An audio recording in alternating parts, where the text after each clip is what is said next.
Alright,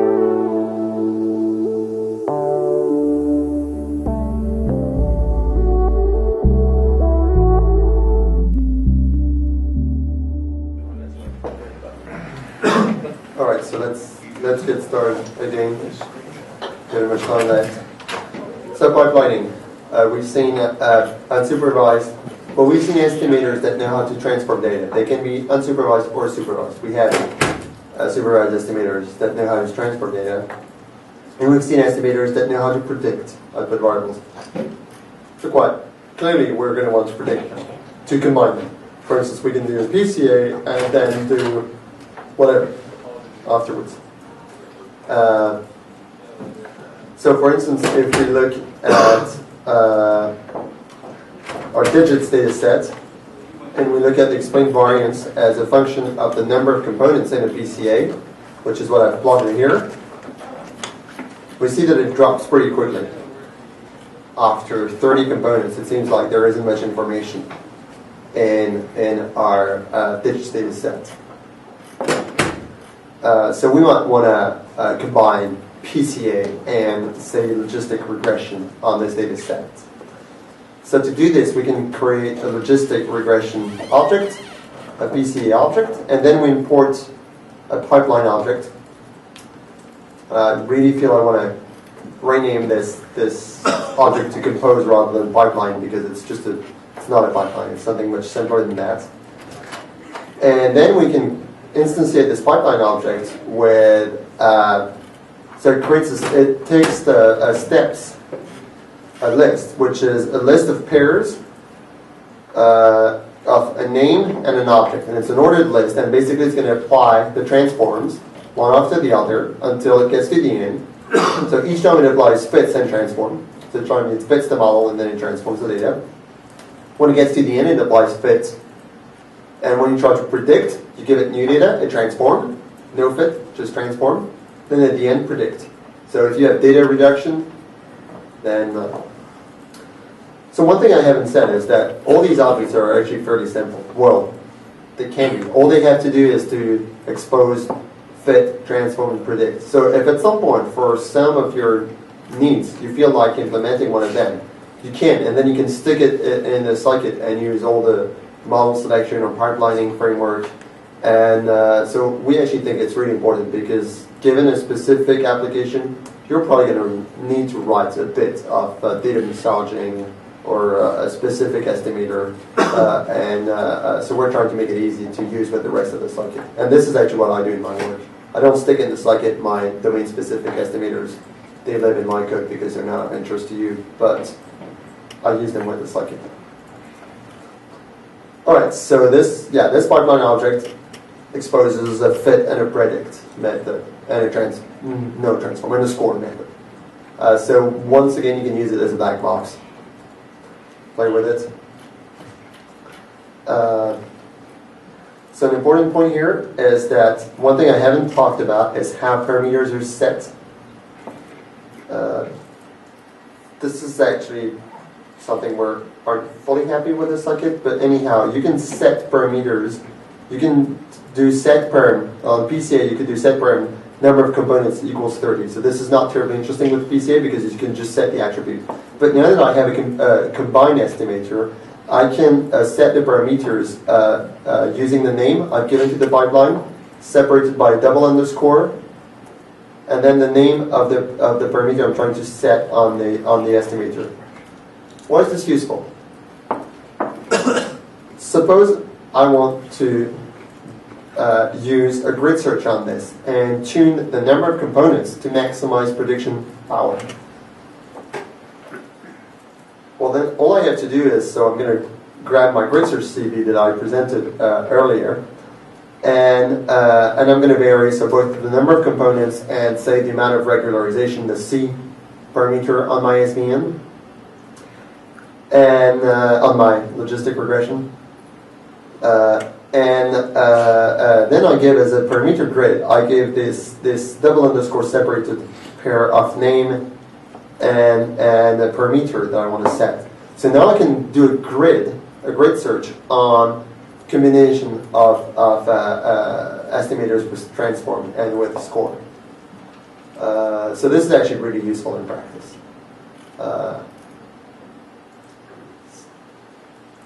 Is that the same as just creating a new object inside the loop?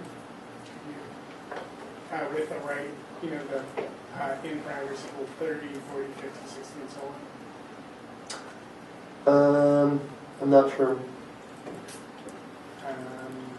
right, well, don't worry about it. So,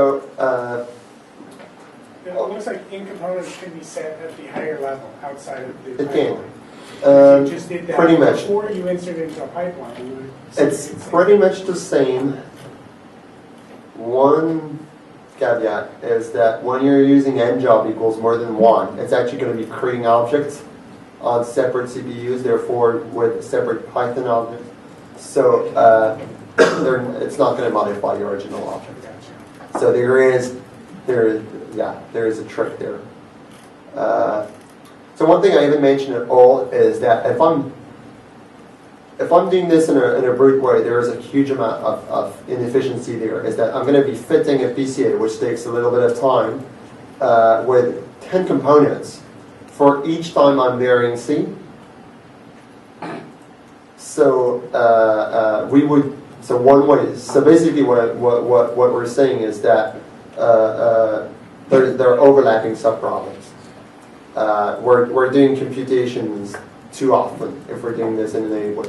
So the standard way of addressing this problem is to do a real pipeline that has a model of the dependency between parameters. That's something that we do not want to do because it's really hard to get right. So there is a module that's called Joblet that we use to basically what it does is it does memorization. Basically, it knows how to store the output and not recompute it, just load it quickly. And so that's how we solve this problem, not to redo the computation many times. And I'm not talking about this here, but I'm just mentioning it. That helps a lot with performance.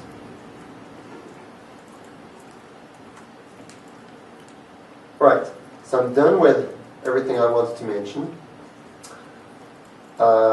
And what I'm proposing is to do one real example, not playing with the toy data sets I've been playing with. So trying to actually get with real data and see what we can do. So I prepared two examples. One is face recognition. And that's one where I have a full solution because it's one of the examples of the Scikit-learn. And the other one is mucking around with a stock market data set. And that's one where I don't have a full solution because I've coded it for this tutorial, so I have a partial solution. We don't have time to do both of them. So which one do you prefer?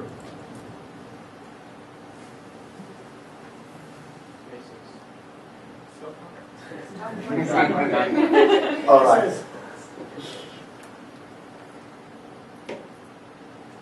So the faces example is an example in the Scikit-learn. We have a special section of that we call application. I wanted to call it real data. It's messing around with real data. That's harder. That's easier to do toy problems. All right. So stock market. I'm leaving it protest. This is not acceptable. Yes. All right. So can we predict the variation in stock prices for Google? And if we find the solution, we're rich. So you should have this code. So you just copy it. It uses the matplotlib API to grab open and closure prices for some symbols on the stock market. I should say that I don't know anything about finance. This is the fun part of it. So if we run this, it's just going to download. So for each day between 2004 and 2008, it's going to grab the opening price and the closing price of these values. And so empirically what I found, but this has been confirmed by reading, is that it seems that the most relevant feature in this data set is the difference between opening and closing prices. Basically, differences co-fluctuate. Long-term trends are hard to explain. So what I've done here is I've created a variation array that's basically the difference. And then I looked at the variations for everybody apart Google and the variations for Google. So if we run this, so you should be able to copy paste this in a file and run it.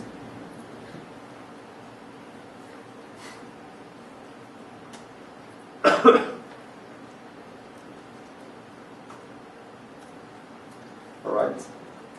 Actually, I don't need to copy paste it because I have the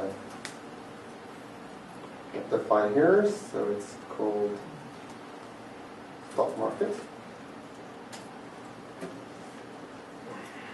So if you run it up to here, we have our raw data. We've done the data messaging, the annoying data messaging thing.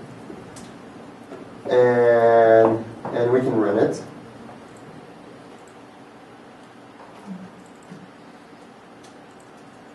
So I run stock market.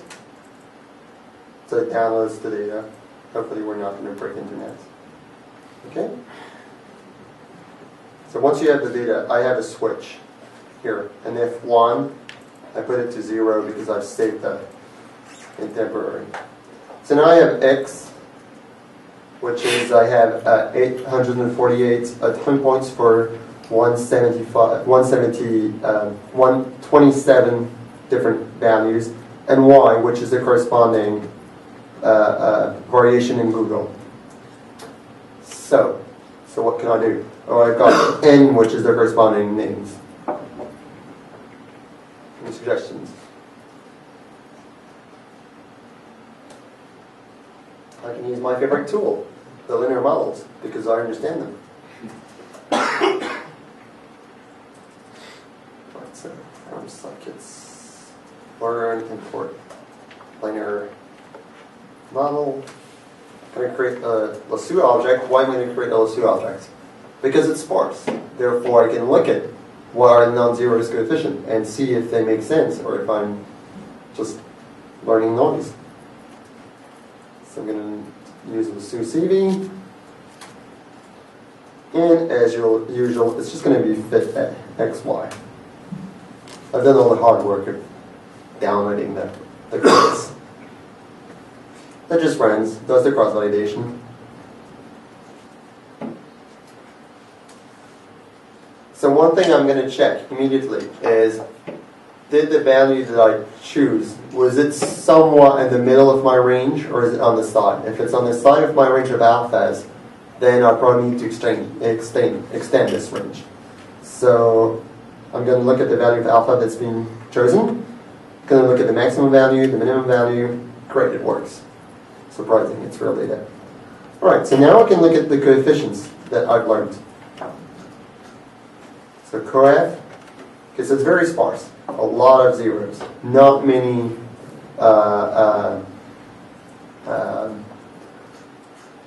correlation were selected. So I've got in, which is really important, which is the name of the corresponding stock market quotes.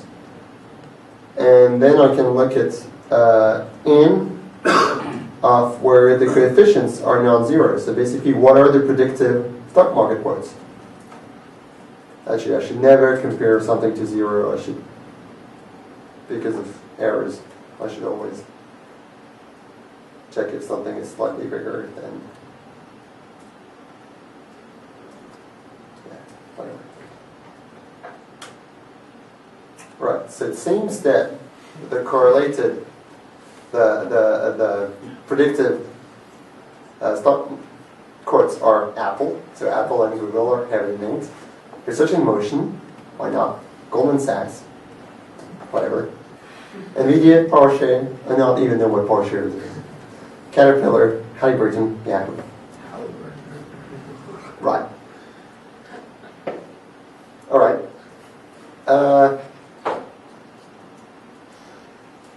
So okay, so I'm cheating. I don't know the result. I know nothing about stock market, but I know things about sparse estimators. I know that sparse estimators are unstable, and if you give them heavily correlated data, they're going to take one represented out of others. So for instance, if I've got Goldman Sachs that co-fluctuates with all the other big banks and has little predictive power, it's just about as much predictive power on Google than the other big banks. It's going to take one out of the others. It's because my ground truth is not sparse, but I don't have enough data to figure this out. So one way of doing this would be to use feature agglomeration. And this is where it gets fun because I haven't actually tried it on the data. So now I'm in uncharted country. So let's try it out.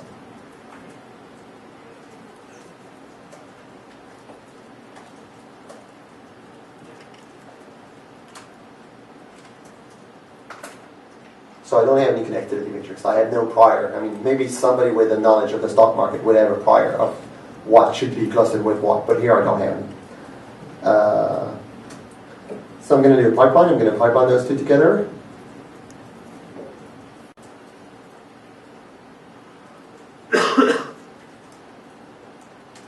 So I'm getting a bit fast because time is running, and I think now it's time to play rather than do exercises.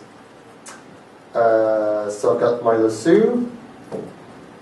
Right, as a lasso, so my lasso here does cross-validation, but I'm going to use some other cross-validation to set the number of clusters.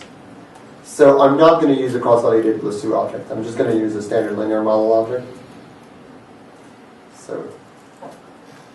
So one thing that is important is that the sparsity, the optimal sparsity, is heavily linked to the number of observations I have. Basically, the more observation I have, the less prior I need to put on my data, the less sparsity I will have.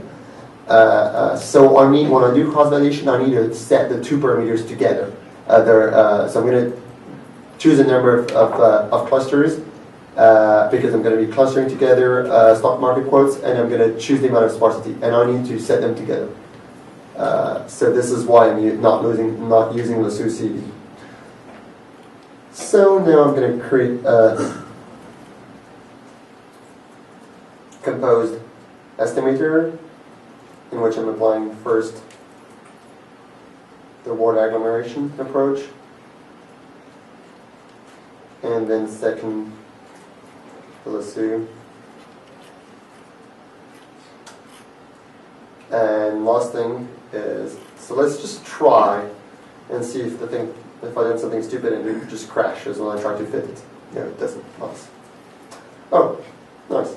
I was mentioning that we can use storage of intermediate results to avoid recomputation.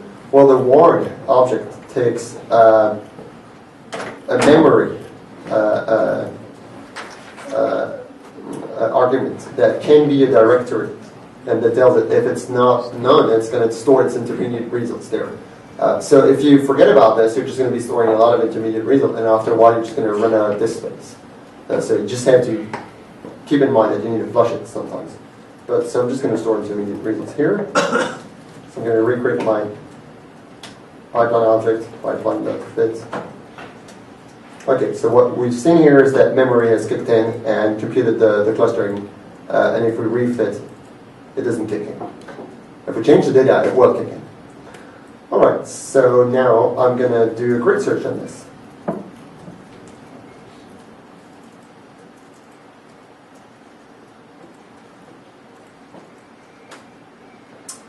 I want the number of clusters to go from say the number of quotes I had to 30, and I want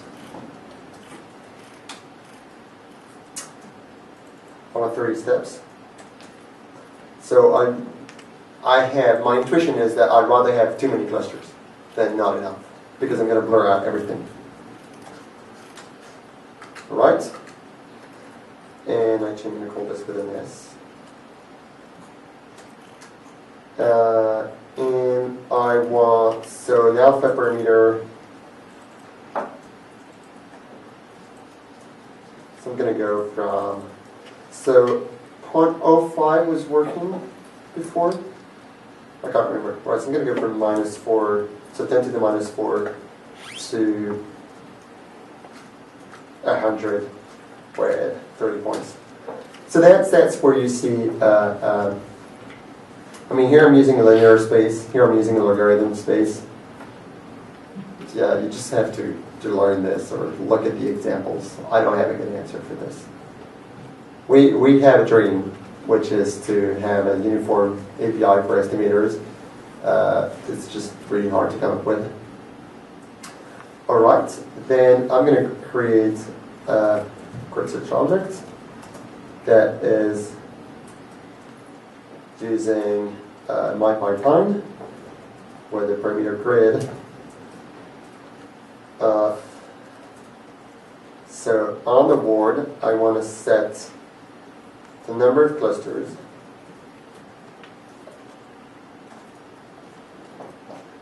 And on the lasso, I want to set the alpha parameter.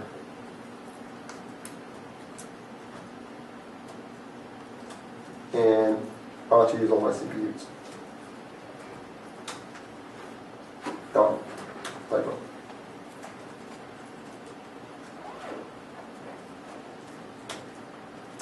Right. Chances are this is simply going to blow, but let's try it. Alright, so what we're seeing is that it's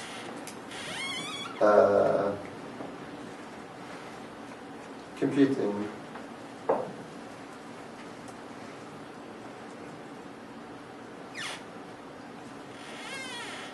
because it's running. It's using all my CPUs, my 2 CPUs. And so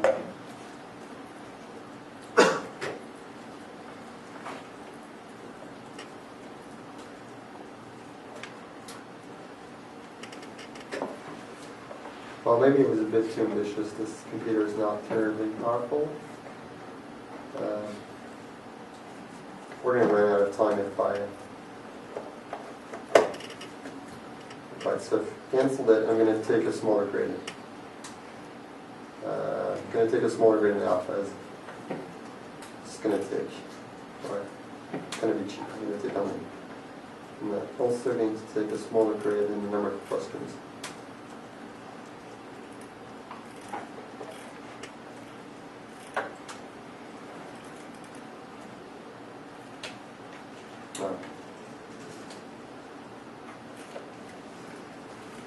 So we're seeing warnings. It's because the optimization function has a hard time converging. Oh well, that worked.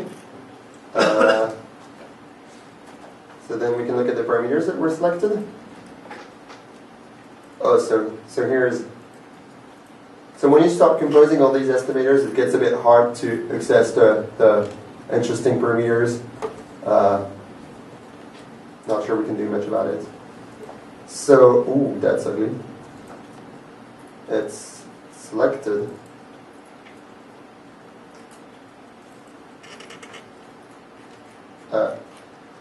Only 2 clusters. I don't believe this is true.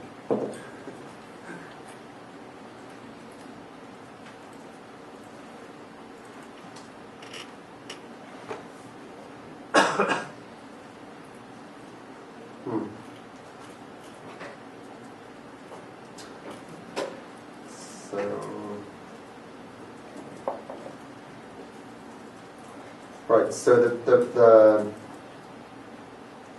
pipeline, so this is a pipeline estimator, the estimator. It exposes a name step, which is a dictionary with all the different steps. So we can look at word, for instance.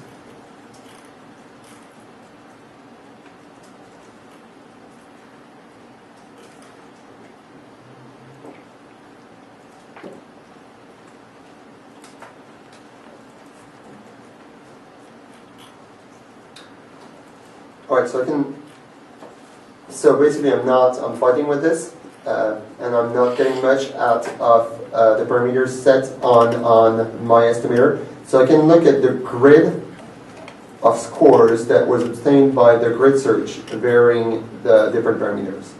So on my version of the Scikit, it's grid score. On your version, it's probably not that. It's probably something like CV grid score, something like this. And I'm not sure. I know we've changed this recently.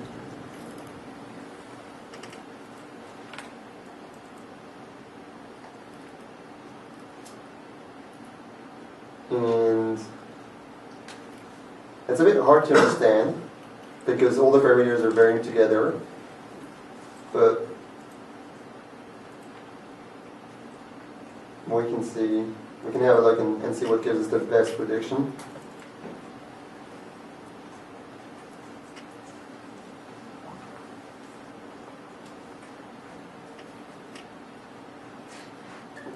So we get good predictions with clusters around 60.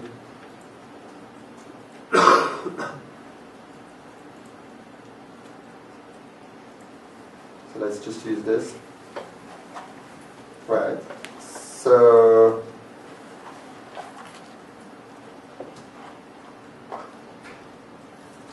now I'm going to give up with cross-validation because it's using too much of my time, and I'm just going to set water depth with 60 clusters. And this time I'm going to go back to using a cross-validated lasso. And I'm going to combine them again in a pipeline. I'm going a bit fast, I'm pretty sure. I'm having a hard time following. And then I'm fitting, so this time I'm fitting with a fixed number of clusters up to 60, and I took that number by just having a glance at the grid of parameters that the grid search CV estimated on. Just going to fit that. So it's fitting the clustering. And now I can look at the coefficients. And, oh, nice thing. I can inverse transform these because the coefficients are on the clustered data. I want to get back on the original data so as to be able to understand what's going on. So I can do ward.inverse transform on them.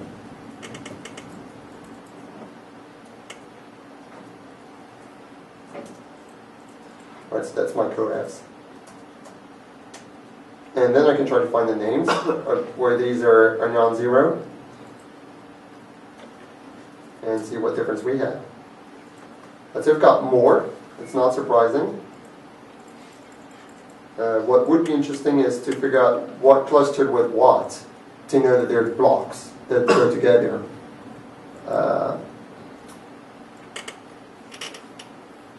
And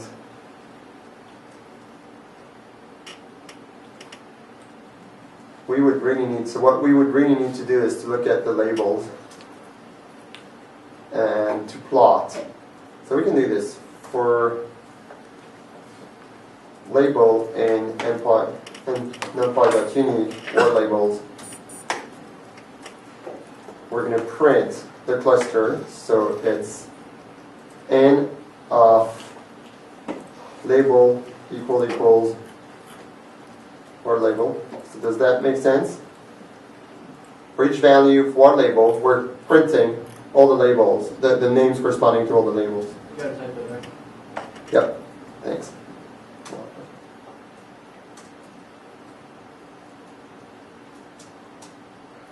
So we see who clustered with whom. And we can go back to printing what predicts. And for instance, Morgan Stanley clustered with. But that's interesting. That's not got Conoco clustering with BP, Chevron, Total. That's nice. Well, that's it. Morgan Stanley clustered with Goldman Sachs and Charles Schwab. I don't know what Charles Schwab is. Schwab. Okay. Well, sorry, entities. So what is it? Charles Schwab. Investment bank. Investment bank, so not they're closing together. All right, so He also had 3 pharmas clustered together, which made sense, but I don't know why Pfizer wasn't with them. Oh, well, okay, yeah. You had 2 separate clusters. You had Pfizer BMS and something else. And then you had Novartis and Sanofi Aventis together, so maybe they are different. all right, so it would require a bit more time to understand what's going on here, and it's about time to call it a day. But I hope I've shown you that. So the goal was of this tutorial was both to show you how to use the Scikit-learn, and I've covered only a fraction of it, but also to show you how hopefully you can use this to maybe not do inference on your data the way Chris presented this morning, because you don't have p-values, you don't have, but Chris doesn't like p-value, he's a Bayesian. I like p-values. But at least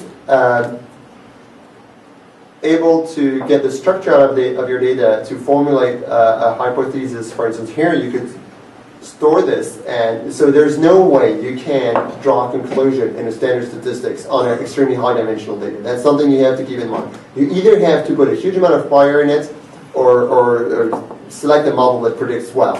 But what you can do is that you can select a model that predicts well, and then say conditionally on this model. So this model maybe you've grouped observations together, maybe you've selected observation, and then conditionally on this model, freezing this model, you can come back with a more conventional statistic approach and do inference on this. And of course, you have to be fairly critical about what's noise and what is really in the model, and doing things like resampling. And cross-validation is a specific case of resampling. Will allow you to see what is stable and what is not.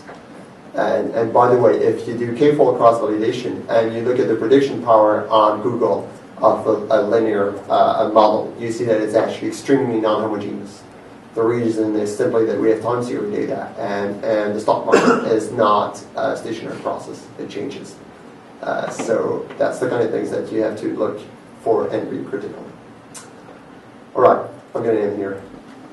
Thank you.